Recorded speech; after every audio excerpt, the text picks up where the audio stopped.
This is a good time to do an introduction. Let me put on my headphones. I'll be bringing on ODD. Hey, ODD, can you hear me, my man? Hey, how's it going? Yes, I can. Hey, brother, thank you for coming on the show. I'm excited to have you here. You've got a great channel. You've been doing a lot of coverage on Flat Earth. This is something, admittedly, I know very, very little about. And I will preface it by I'm skeptical. I'm very skeptical. But I have an open mind. You see, I'm pretty unique in the respect that I actually will challenge my own belief system, challenge my own worldview. Just adjusting our camera here. And I'm not afraid to do that. Many Americans are. They just have gut, instinctual, emotional responses. And if it doesn't go with their familiar narrative of how they think the world's supposed to work, they ridicule, they laugh, they engage themselves in groupthink. They are afraid to question their current reality. Now, we were joking when I was talking to you on our cell phone prior to this show. The more I know, the more I realize I don't know. The more I study, the more books I read, I read voraciously. The more I realize I don't know anything that I thought I know. This rabbit hole digs deep. Again, the things that I know, I have trouble sleeping at night. It goes down that dark sometimes. There's amazing things that I've learned through the years, and I think that there's more focus on hope and the intellectual journey and this elevation of consciousness. I do think things are changing for the better. There's so much optimism, but the more you know can also take you to some very dark places, which I'm sure you're probably familiar with yourself. So please introduce yourself, and could you define flat Earth to our audience, this concept, to those that might not be familiar? Sure. My name is ODDTV. I've been on YouTube for the past 2 years. I started off just with chemtrails, secret societies, stuff like that, some of the basics, and that's what I was interested in. And I've been watching your channel for a long time. Came across the flat Earth. What made me want to look into it is that I've always been skeptical of NASA and space programs. So, but it's still, at first I was like, there's no way, this is absolute BS, but something inside me wanted me to keep looking at it. So I kept looking at it, still disagreeing, still just saying, no, there's no way. The sun would be lighting up the entire flat plane. Stuff like that I kept researching 10 months every day, researching flat Earth. And I come to the conclusion that, it is a flat level stationary plane. And to define it, a lot of people, when you say flat Earth, they say, oh, it's a 2D, a two-dimensional object. That's not the case. Flat Earth basically means level. We have mountains, we have hills, we have valleys, but all in all, it's pretty consistently level throughout the entire plane. And that's where we get the word planet from. They added a T to it. We actually live on a plane. And all the ancient cultures from the beginning of time have depicted a flat kind of enclosed Earth. And all of a sudden in the 1900s is this huge push. I mean, the 1600s is when the heliocentric model was proposed. You could go all the way back to the Greeks when it was talked about, but it wasn't implemented. Now we go all the way to the 1900s after Copernicus in the 1600s was, talking about the heliocentric model and introducing it to the masses. It finally was being implemented on a big level starting in the 1900s.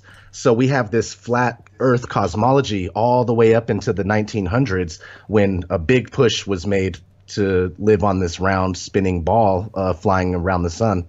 Okay, so I can already hear the critics chirping in my ear, just tweeting away in this sphere right here. They're saying, well, hey, ODD, how come there's all these satellite images and Earth doesn't look flat to me? I see a ball. It looks like a basketball to me. So what's up with that?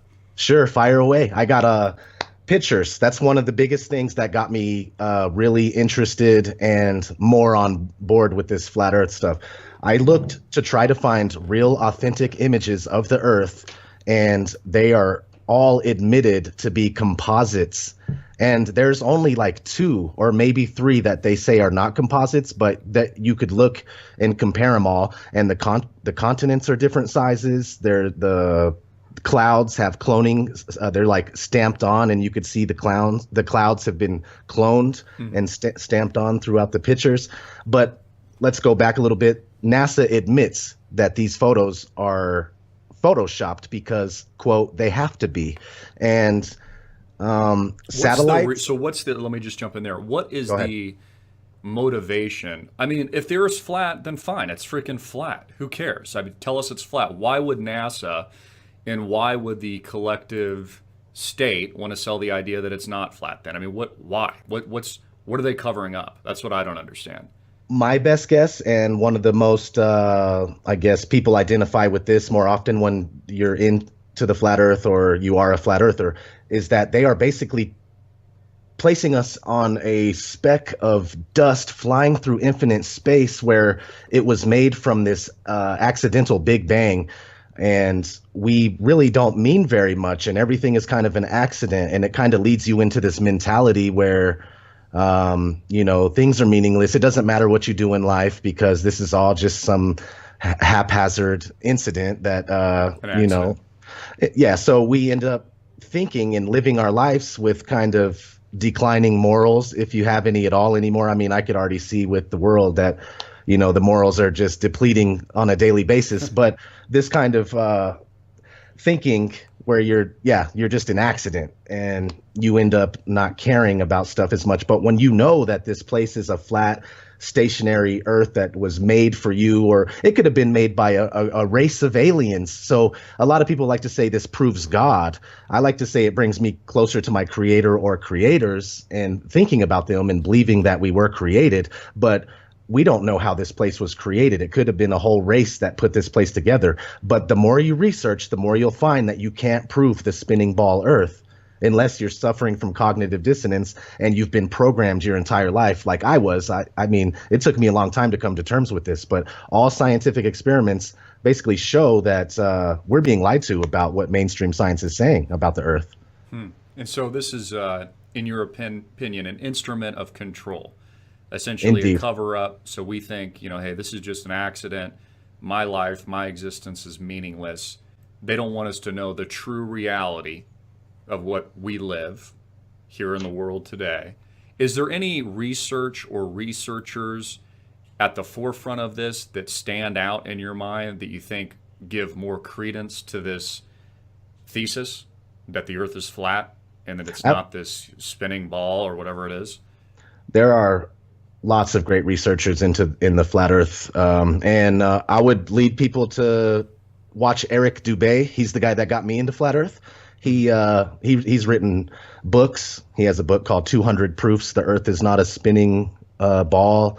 Another book called The Flat Earth Conspiracy, and it details quite a bit on. When you read a book, it's a totally different experience. And I've read these books and stuff. And also, there's other books from the early 1900s, late 1800s, like Zetetic Astronomy, Terra Firma, Zetetic Cosmogony, Kings Dethroned, where the guy details how all the scientists of the past, like Kepler, Copernicus, Pythagoras, all these guys made mistakes and showing why all their theories do not work. So I would lead people to watch Eric Dubay, maybe some Mark Sargent.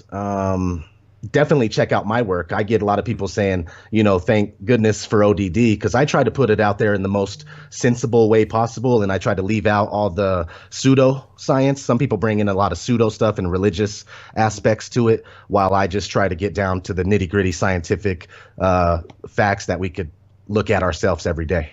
Okay, now I've seen some of these videos online loosely with as much free time as I have nowadays, which is very little as we're investigating. I mean, there's so many topics. It's just unbelievable. I know you know this, ODD. There's just so much to cover. But I see these videos on YouTube, for example, and they're showing the flat Earth, and they're basically going higher and higher up in the atmosphere, and they're showing a level horizon. What are they trying to show us there? They're just trying to show us visually that the Earth is flat, and then when you're flying in a plane, that we don't really see curvature of the Earth or something along those lines. What is the angle on that, pun intended?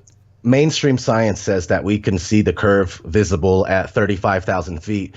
But when we're watching an amateur balloon flight, it goes up as high as 121,000 feet. And without a fisheye lens or a wide angle lens on it, there is no curve to be seen.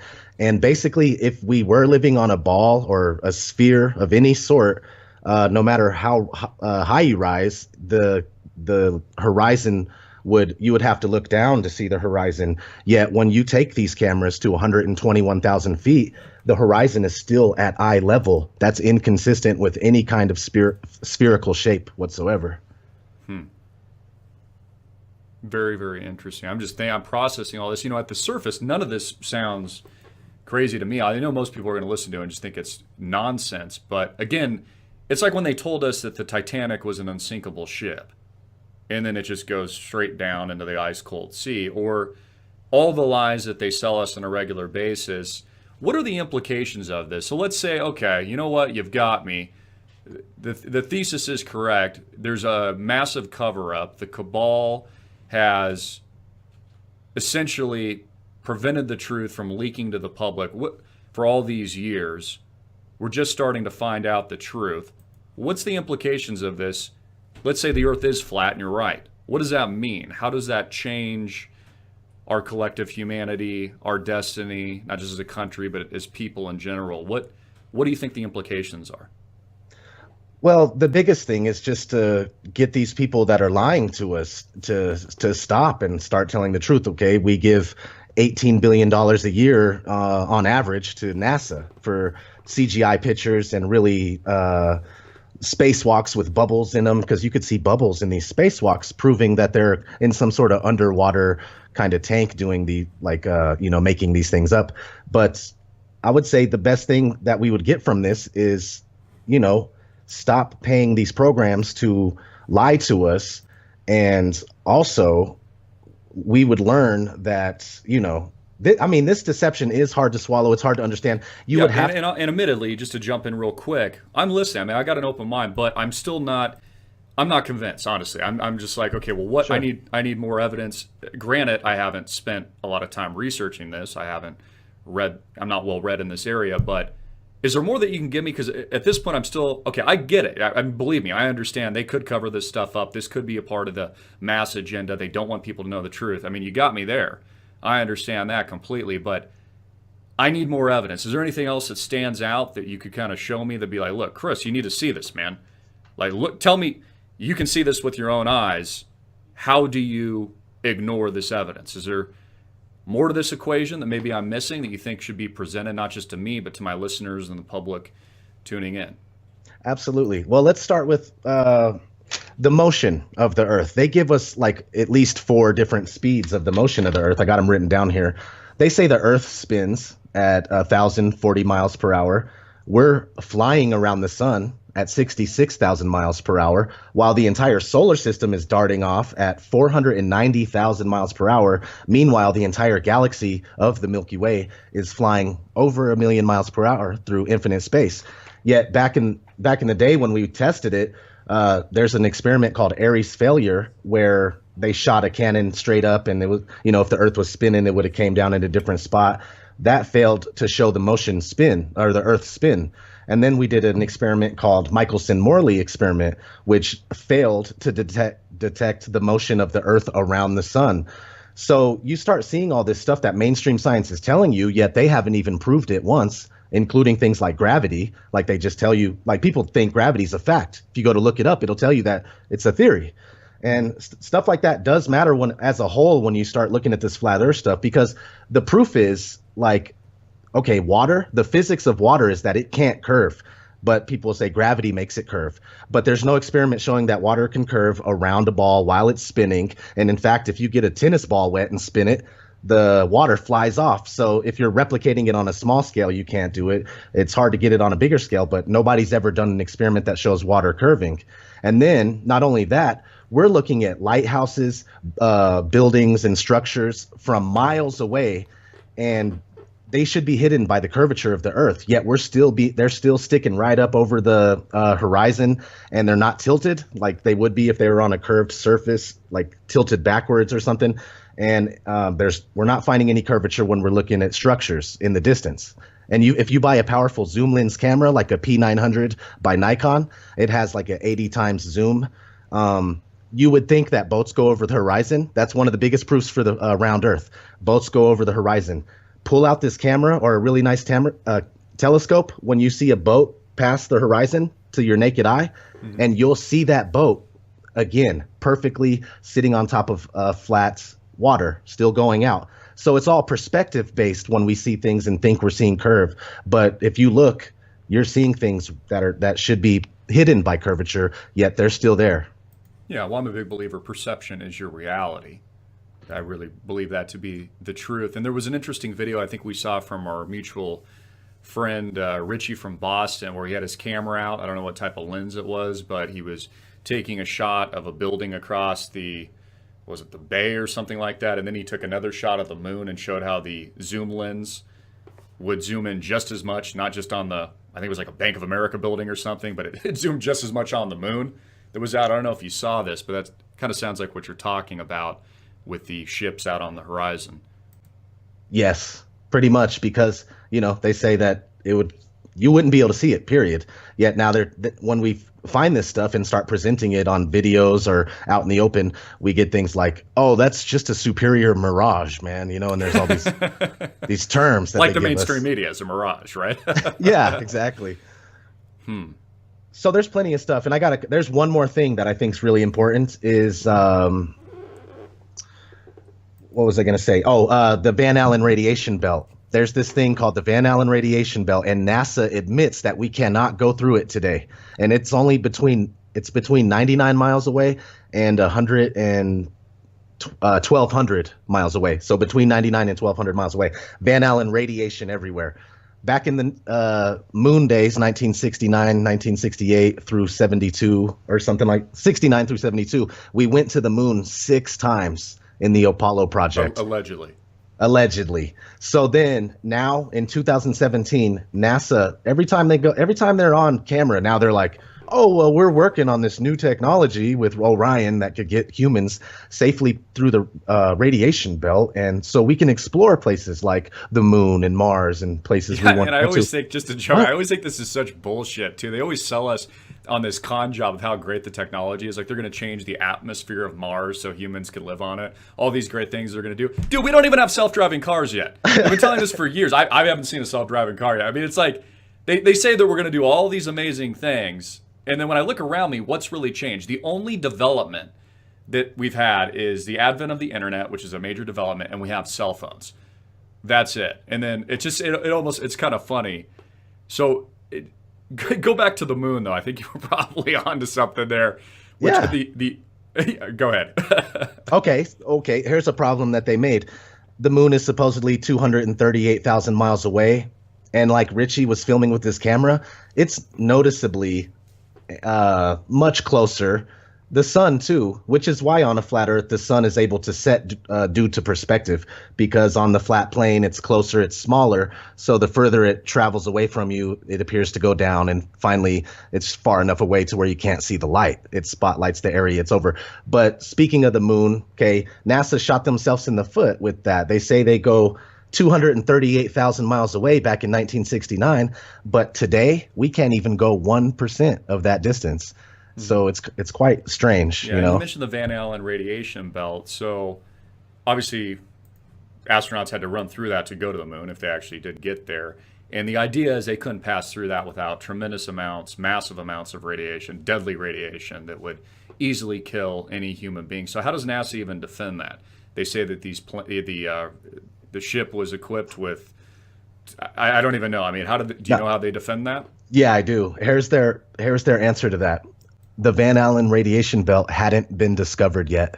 That's what they say. That's a good one, though. Yeah, I think the sheep can believe that.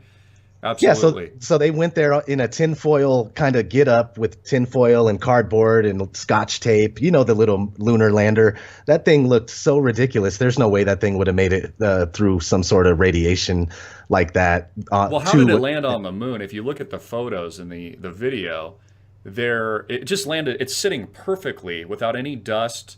There's no crater from the engines landing. How is that even possible? I noticed too, I can't remember who the first astronaut is to walk down, but they had a camera set up. Because we think about this as being in video production. Who set up the camera? Someone had to go outside, set up a camera, and go, okay, guys, lights, camera, action. Now come down. Let's show this to the world. The sheer idea that the United States government would show astronauts live in real time attempting to land on the moon when there is a severe risk that these guys could die on I mean, it could have been the greatest failure if they're live streaming this stuff as well. It's just ridiculous to think that intelligence didn't have a hand in this. Hollywood didn't potentially have a hand in this. Even if it is true, okay, we landed on the moon, we've been back multiple times, they still would have used the available resources that they had to the state to make it look good.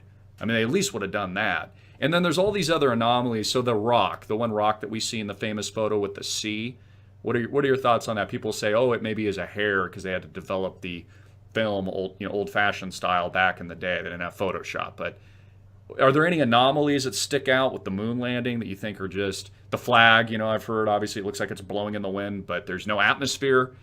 They say that it's the inertia of putting the flag in there. That's why it looks like it's blowing in the wind. Shadows. I've read about there's shadows that don't look right in the pictures. Is there anything that stands out to you? Yeah, there's this. There's a picture of the official suit that basically stamped the first footprint into the moon surface, the moon dust. And you could look at the suit and study the bottom of the shoe and compare it to the print, and it doesn't even match. Yeah. Very interesting. Also, another one I'm thinking of is you can't see the stars, right? The camera, they say it was the film or the cameras that the guys were using, but you can't see any stars as they're hanging on the moon, which I guess that's possible depending on the lens and the camera and all these things. Now, I can't remember when it came out, but supposedly something came out where satellites were able to take an image of what the astronauts left on the moon that proves that we were there, something along those lines, which they say discredits the whole idea that the whole thing's a sham. But I looked at these images for myself, and honestly, a 5-year-old could have photoshopped it. It looks like Minecraft or something. It's not... I know what people are going to say, oh, come on, that's the truth, but how do we know what to believe? The stars thing, that's funny because Richie from Boston, our mutual buddy, he did a video on the stars where he showed a bunch of astronauts from the past and like the present, and they were being questioned about what it looks like in outer space. And another quick fact, only about 550 people have been to space, and most of them are officially listed as Freemasons. So just keep that as food for thought. But Richie got all these videos together where the people were talking about if they were able to see the stars or not. Half of them were like, no, you can't see stars up there. And then the other half are like two of the guys. There's a couple anomalies where like, yeah, it was just brilliant. The starlight was so bright. It was just coming from every angle. But I'll tell you what, the reason why NASA didn't add the stars while they're on the moon or doing stuff far away, it's because it's going to be so hard to get it right. Each time they go back to take more pictures from a distance, they're going to have all the stars in the right place. And I think they're just like, let's just skip that and say the shutter won't allow the stars to come in, Yeah, so I think worthwhile touching on, how do you think, because we could go on for hours, we'll have you back on the show, we'll discuss. I like to get a roundtable of all different types of talking heads discussing, criticizing, thinking out loud, flat earth and this, but how does this tie into this idea that we live in an artificial simulation, right? Elon Musk really believes, he thinks the mathematical probability is that we live in a matrix. He came out recently, talked about this, that this is unreality. These are zeros and ones. It could be created by some kind of God, an alien life force, a higher intelligence, higher consciousness, and that physicists are finding computer code at the edge of the universe, zeros and ones, binary code, on, off switches, essentially quantum theory decimating what many people believed when they study topics on gravity, like you said, which is just a theory, all these kinds of things. Do you think flat earth ties into simulation theory? I think if you're looking to tie it into simulation theory, that it ties in very well. Because imagine if you're making a video game, nobody really makes video games with a rounded surface or where you're living on some sort of round planet. They always start with a grid, and it's a flat grid where they add the mountains, the trees, the this, the that, the people, so it ties in very well. And when I think about it, lightning, Tesla, electromagnetic or magnetic or electric universe, and electromagnetic phenomenon, and all this stuff kind of does tie into a flat earth from a simulation standpoint. I do think that. And some people think that we live in an infinite plane Like we're not just in a domed flat Earth. Like it's an infinite plane, and they're hiding tons of land from us, past Antarctica, which would be the board. Like you get to Antarctica, which is a circle rim.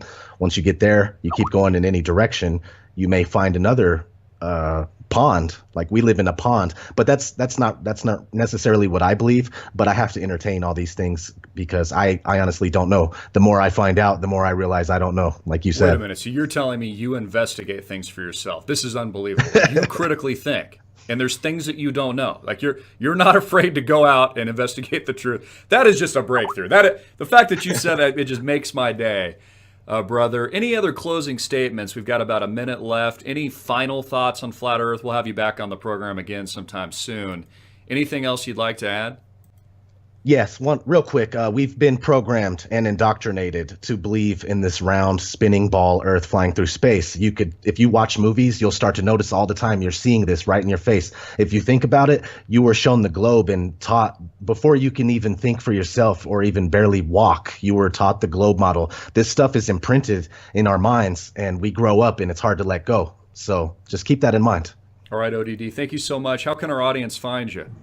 Just look up Odd TV on YouTube or ODD TV, and I should pop right up. All right, brother. Thank you so much. I'm Christopher Green. We'll take a short break. Then I've got Amanda from Dash coming on next. Hard hitting and in your face. Stay tuned. Peace.